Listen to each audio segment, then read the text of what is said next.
Boa noite, eu vou gravar um vídeo para a disciplina de Fundamentos de Inteligência Artificial. O meu nome é Priscila Rodrigues de Oliveira. O vídeo é sobre um artigo com o título de Inteligência Artificial e o Ensino com Computador, da Maria Luísa Posati Flores e da Rosa Maria Vicário. Então, eu vou falar um pouquinho para vocês sobre o artigo, fazer um resumo sobre o artigo. Que ele fala o seguinte, que a partir da década de 50, a informática na educação passa a ser um assunto presente em qualquer ambiente de pesquisa e ensino. E pode-se dizer que quase todos os professores, em qualquer nível da educação brasileira, já ouviram falar que a informática tem vários usos possíveis no processo de aprendizagem e que tem um enorme potencial enquanto ferramenta educacional. Nós sabemos também que alguns utilizam computadores fora da sala de aula na preparação de textos, provas e em pesquisas escolares, e destes alguns utilizam inclusive como recurso didático, fazendo o aluno trabalhar diretamente com o computador, assim como existem professores que sequer tiveram acesso a esse tipo de máquina. Então, muitos professores sabem utilizar a ferramenta e colocam em prática, e outros nem sabem o que fazer com a ferramenta. Com o uso do computador, o professor ele faz com que seu aluno alcance maior autonomia e aprenda a aprender utilizando das ferramentas da informática. Ele utiliza o potencial de comunicação, visualização, experimentação e interatividade do computador. Como ferramentas computacionais voltadas para a educação, foram desenvolvidos os softwares educacionais chamados de CAI, de Instruções Assistidas por Computador. Essa categoria, então, de software, o CAI, ela é baseada no modelo educacional comportamentalista, onde o professor é a figura central do processo de ensino-aprendizagem e o aluno é uma figura passiva, a qual deve aprender os conteúdos passados pelo professor para, num segundo momento, responder às questões relacionadas ao conteúdo visto. A proposta era apresentar um problema ao estudante, registrar a resposta e avaliar o seu desempenho. Então, a proposta do CAI é isso, você apresenta um problema para o estudante e ele vai tentar resolver. E, a partir dessa resolução, a gente vai verificar como foi o desempenho do aluno.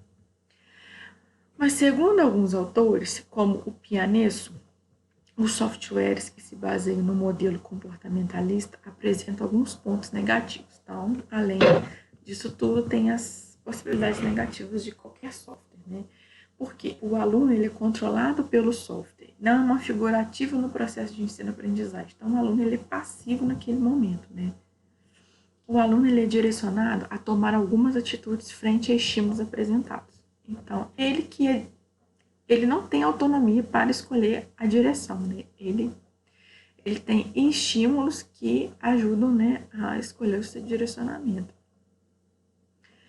Não há uma preocupação com o processo de raciocínio e aprendizagem do aluno. Simplesmente jogou o conteúdo, o aluno que resolve não tem essa preocupação com como que o aluno vai chegar naquele raciocínio. E são utilizados artifícios de reforço, como notas e elogios, Então, para permitir um ensino-aprendizagem personalizado, notou-se a necessidade de inserir inteligência nos softwares educacionais. Com isso, as técnicas de inteligência artificial começaram a ser aplicadas nos softwares dessa categoria. Os primeiros sistemas educacionais que apresentaram um certo grau de inteligência foram chamados de ICAI, Inteligente CAI.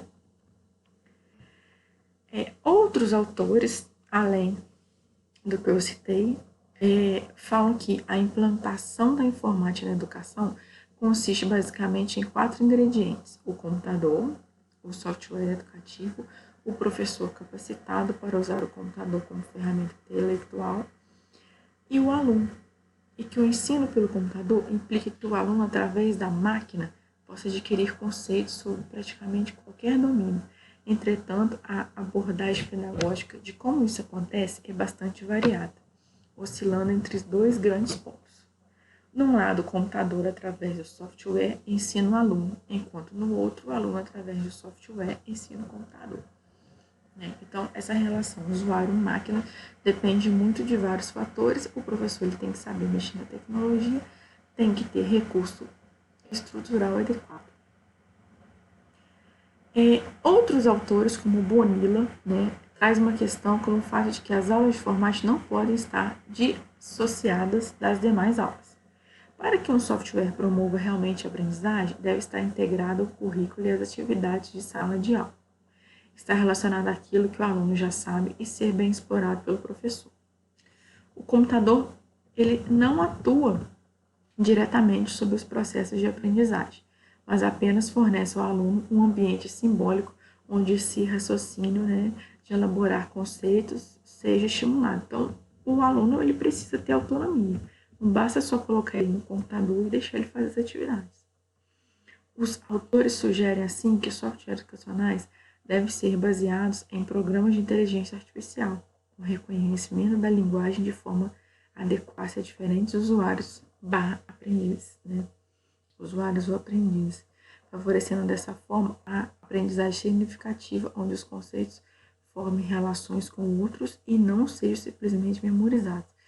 Então, não adianta eu ensinar informática numa escola sem tentar adequar a informática com os currículos básicos, Eu tenho que associar a informática com o português, por exemplo. Vou fazer o quê? Vou fazer uma pesquisa, uma produção de texto, no editor de texto, fazer uma pesquisa de história, período paleolítico no YouTube. Então, eu tenho que sempre associar. Eu não vou dar aula de informática, só eu vou ensinar a informática junto com os conteúdos pedagógicos. O que é inteligência artificial? A inteligência artificial surgiu em 1956 de uma reunião feita nos Estados Unidos que contou com cientistas de várias áreas do conhecimento, todos interessados, no mesmo tempo no estudo, com o objetivo de quê? Melhorar a educação e os processos que já existiam. Os sistemas tutores inteligentes, que é os STIS, são evoluções dos sistemas CAI, mas que, diferentemente desses, utilizam técnicas de inteligência artificial que procuram proporcionar uma experiência customizada de aprendizagem para o estudante, simulando interações professor-aluno. Então, nós temos que pensar sempre que a inteligência artificial tem que interagir os envolvidos. O desenvolvimento de ambiente computacional para apoio educacional envolve no mínimo 3 formas: ferramentas, tarefas e diálogo. Em primeiro lugar, deve-se ter acesso a um ambiente satisfatório contendo as ferramentas ou recursos necessários para adquirir ou entender os conceitos do domínio. Em segundo lugar, a interação ativa e dinâmica oferecida pelas tarefas permite aos estudantes desenvolver perícias práticas. Em terceiro lugar, o diálogo da interação com o tutor ajuda o estudante a expor as inconsistências do processo de aprendizagem. As formas corretas de comunicação são importantes para a promoção do diálogo. A comunicação humana é entendida como troca de informação, que modifica o estado de conhecimento dos parceiros comunicantes. Nesse sentido, são criados ambientes de comunicação que permitem essa troca de informações. A comunicação educacional, especificamente, consiste de conteúdos e relações das pessoas participantes no processo educacional. A internet combina todas as formas preliminares de comunicação e aumenta as possibilidades do armazenamento de informações e transmissão de conhecimentos. O Barreto, ele no artigo foi colocado que ele afirma que para oferecer um ambiente de aprendizagem online existem muitos itens para pensar. Não é simplesmente colocar o conteúdo online numa plataforma e enviar para o aluno por e-mail. Não é isso. Nós temos que testar extensivamente o site. Este ainda em desenvolvimento deve ser examinado em uma grande variedade de navegadores e sistemas operacionais. Se existir uma aceitabilidade similar na maioria deles, então o código foi bem escrito, em consideração as diferenças inatas entre esses navegadores e sistemas operacionais. nós temos que estimular a criação de páginas simples e bem projetadas, de forma a manter as exibições simples e consistentes. Cabeçalhos, rodapés, menus de página e todas as exibições devem estar em um projeto consistente. Usar botões de comandos e abreviações padronizadas. Um dos problemas das programações educacionais é a diversidade de domínios, situações, condições ou estratégias em que pode ser utilizados, né? Tem um leque muito grande, né, de domínios, então tem que pensar qual é o melhor utilizado. Isso dificulta a especificação de uma ferramenta para construir esse tipo de programa. A ferramenta para apoiar o ensino, ela deve ter várias características, né? Então, vou falar alguma delas. Ser especificamente desenvolvida para este fim e possibilitar a construção de programas de simulação com diferentes tipos de modelos. Permitir a colocação de diversas formas de visualização variadas e técnicas de animação diversas. Permitir a inclusão de diversas formas de interação, botões, menus, ícones, janelas, caixas de diálogos, perguntas de múltipla escolha, etc. Integrar outros meios no programa, sons, imagens digitalizadas e todos os dados possíveis. Ser portável, né, para outras máquinas, línguas e culturas e permitir a utilização individual ou em rede, né, e ser econômica, né, barata. Ninguém vai pagar caro. As estratégias de ensino fazem com que exista interação com o assunto a ensinar e com o modelo do aluno. Pela interação com os alunos ou o uso da tecnologia, ou uso da inteligência artificial, o ensino torna-se a melhor forma de transmissão de conhecimento e ainda a motivação de novas pesquisas. Além disso, há necessidade de desenvolver ferramentas que possam ser integradas para alcançar diversos princípios pedagógicos, né? E essas ferramentas, elas têm que sempre priorizar a aprendizagem, né? Então, nós temos várias oportunidades, ferramentas tecnológicas, e elas têm que ser adequadas pedagógicas.